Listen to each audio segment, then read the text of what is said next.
दर्द नहीं है। मैं और मेरी बच्ची इस नदी में कूदकर अपनी जान दे देंगे। मत रोको हमें, हमें मर जाने दो। बहन ऐसा मत करो, अभी तो इस मासूम सी बच्ची ने अपनी आंखें भी अच्छे से नहीं खोली और तुम इसे मौत के हवाले करना चाहती हो। इतनी स्वार्थी कैसे हो सकती हो तुम? टुनटुनी चिड़िया अपने लिए संवेदना देखकर टूट फूट कर रोने लग जाती है और बंटी कबूतर को अपनी सारी कहानी बताती है। बंटी कबूतर एक बहुत ही ईमानदार कबूतर था। उसने जब टुनटुनी चिड़िया को आत्महत्या करते हुए देखा तो उसने उसे रोक लिया। टुनटुनी तुम अब चिंता मत करो, तुम आज से मेरी बहन हो। तुम चलोगी ना मेरे घर? इंसानियत के नाते ही प्लीज टुनटुनी मेरी बहन बन जाओ और मेरे साथ मेरे घर चलो।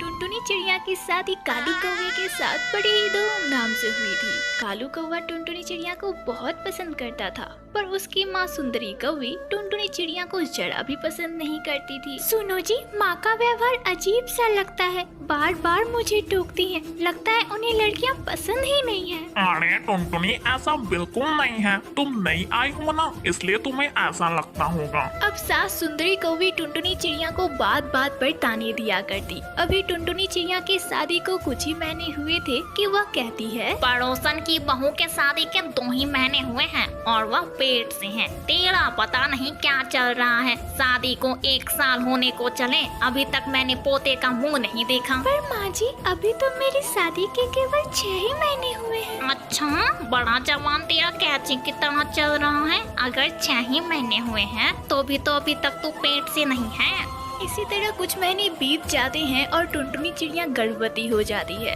पर गर्भवती होने पर भी सुंदरी कवि उसे ताने दिया करती और कहती है, सुन, लड़का ही होना चाहिए, लड़का ही वंश को आगे बढ़ाता है। लड़कियों का क्या है, आधी जिंदगी अपने घर में रोटियां तोड़ती है और फिर पराए घर चली जाती है। हम लड़कियों को नहीं पाल सकते, लड़का ही होना चाहिए, मैं कह देती हूँ। पर माँ जी लड़का लड़की तो एक समान होते हैं। लड़कियों से ही तो घर में रौनक होती है। और माँ जी वे तो 2-2 घर संभालती हैं। फिर माँ जी आपको लड़कियों से इतनी दिक्कत क्यों है? मुझे कुछ नहीं सुनना, मुझे पोता ही चाहिए। अगर लड़की हुई ना तो तेरी खैर नहीं। टुनटुनी चिड़िया अपनी सास की यह बात सुनकर फूट फूट कर रोने लग जाती है। और शाम में जब कालू कौवा काम से घर वापस आता है तब टुनटुनी चिड़िया अपनी सास की सारी बातें उसे बताती है। पर वह आश्चर्यचकित हो जाती है जब कालू कौवा भी अपनी माँ की तरह ही बोलता है और उससे कहता है, तो इसमें गलत क्या है? क्या कहा माँ ने कि लड़का चाहिए? तो मुझे भी लड़का ही चाहिए, मुझे लड़की नहीं चाहिए। आप भी माँ जी की तरह ही बोल रहे हो? क्या लड़की होना इतनी बड़ी सजा है जो आप दोनों इतनी नफरत करते हो उनसे? अब सुंदरी कौवी और कालू कौवा दोनों ही टुनटुनी चिड़िया पर चिड़ा पैदा करने के लिए दबाव बनाने लगे।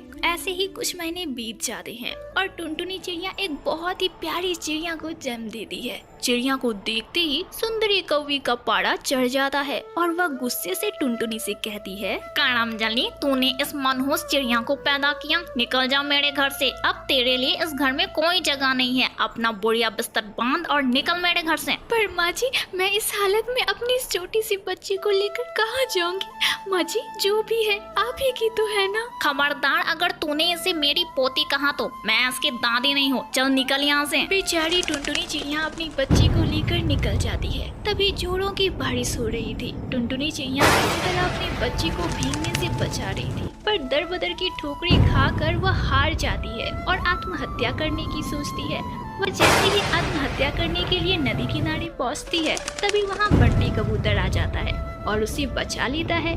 बंटी कबूतर टुनटुनी चिड़िया को अपने साथ लेकर घर जाता है जहाँ पर बंटी कबूतर की दादी भी थी। बंटी कबूतर की दादी बबली कबूतरी टुनटुनी चिड़िया की बेटी से बहुत प्यार किया करती थी। एक दिन जब बबली कबूतरी धूप में आम सुखा रही थी तभी, अम्मा ये आम क्यों सुखा रही हो? अरे बेटी ये मैं अचार डालूंगी आम का। अम्मा मुझे भी अचार बनाना सिखा दो ना, मैं भी आम का अचार बनाऊंगी अम्मा।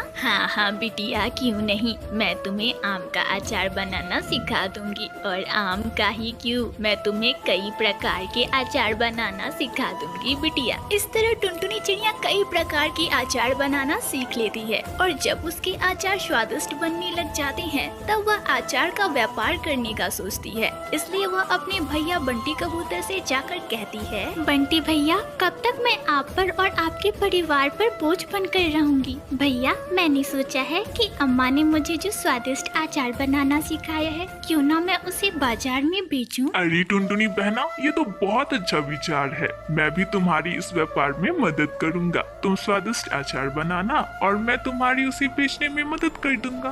कल से ही हम अपना व्यापार शुरू करते हैं, क्या कहती हो? हाँ भैया, आपकी मदद के बिना तो मैं कुछ भी नहीं कर सकती। अगले दिन से ही टुनटुनी चिड़िया बंटी कबूतर के साथ मिलकर बाजार में अचार का ठेला लगाती है और देखते ही देखते उसके सारे अचार चंद मिनटों में ही बिक जाते हैं। आज वह बहुत खुश थी क्योंकि आज उसने अपना व्यापार शुरू कर लिया था और वह तरक्की भी कर रही थी। इसी तरह कुछ महीने बीत जाते हैं और टुनटुनी चिड़िया का अचार अब पूरे जंगल में फेमस हो गया था। टुनटुनी चिड़िया बंटी कबूतर के साथ मिलकर अपने व्यापार में दिन दुगुनी और रात चौगुनी तरक्की कर रही थी। इसी तरह कुछ साल बीत जाते हैं और अब टुनटुनी चिड़िया के अचार की 4 फैक्ट्रियाँ थी। अब वह छोटी सी झोपड़ी में नहीं बल्कि बहुत बड़े बंगले में रहा करती थी। बंटी भैया, मैं तो कब की मर जाती।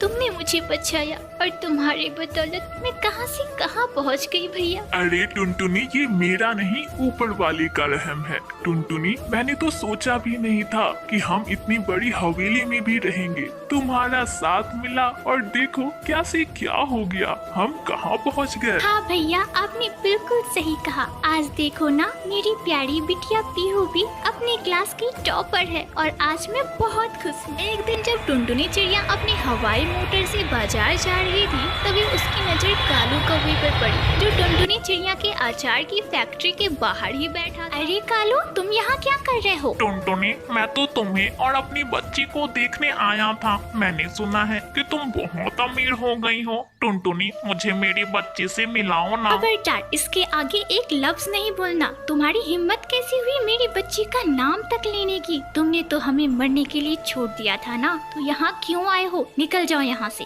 हम तुम्हारा चेहरा भी नहीं देखना चाहते। कैसा अभागा पिता हूँ मैं जो अपनी बच्ची को भी नहीं देख सकता। टुनटुनी, हमें माफ कर दो टुनटुनी। टुनटुनी, अब तो हमारे पास रहने के लिए घर भी नहीं है। मुझे अपने अचार की ही फैक्ट्री में काम दे दो टुनटुनी, तुम्हारी बहुत कृपा होगी। अच्छा, वही तो मैं सोचूं, तुम यहाँ अपने काम से आए हो, तुम्हें यहाँ काम चाहिए ना? ठीक है, मैं तुम्हें अपनी फैक्ट्री में काम दे दूंगी, पर एक बात याद रखना, अब हमारा तुमसे कोई रिश्ता नहीं है। इतना बोलकर टुनटुनी चिड़िया अपनी हवाई मोटर में बैठकर वहाँ से चली जाती है और अपने भैया और अपनी प्यारी सी बच्ची पीहू के साथ खुशी खुशी रहने लगती है।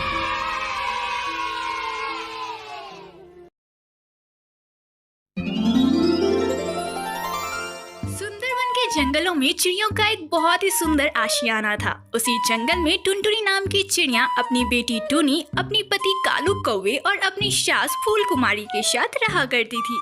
कालू कौवा बहुत आलसी था, वह एक भी काम नहीं किया करता था, जबकि टुनटुनी चिड़िया बहुत मेहनती थी। वह चूड़ी बेचने का काम किया करती थी और चूड़ी बेचने से उसे जो पैसे मिलते थे उन्हीं से उनका घर चलता था। चूड़ी ले लो चूड़ी, रंग बिरंगी चूड़ियाँ। ओ काकी, ये देखो कितनी रंग बिरंगी चूड़ियाँ हैं। ओ मासी, जरा आप भी आओ, देखो कितनी सुंदर सुंदर चूड़ियाँ हैं। चूड़ी ले लो चूड़ी, रंग बिरंगी चूड़ियाँ।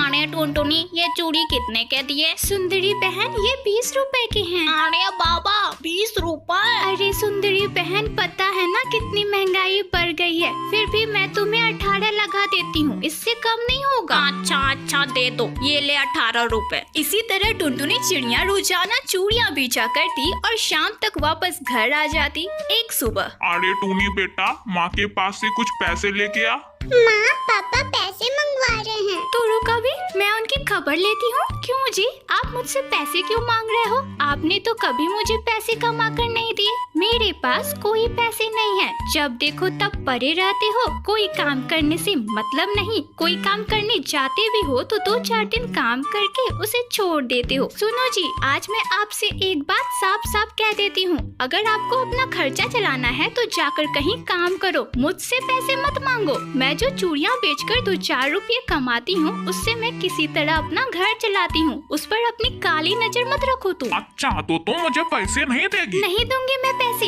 एक फुटी कौड़ी नहीं दूंगी। ओहो, मैं अभी देखता हूँ तू मुझे पैसे कैसे नहीं देती है। तभी कालू कौवा टुनटुनी के पंख खींचने लग जाता है।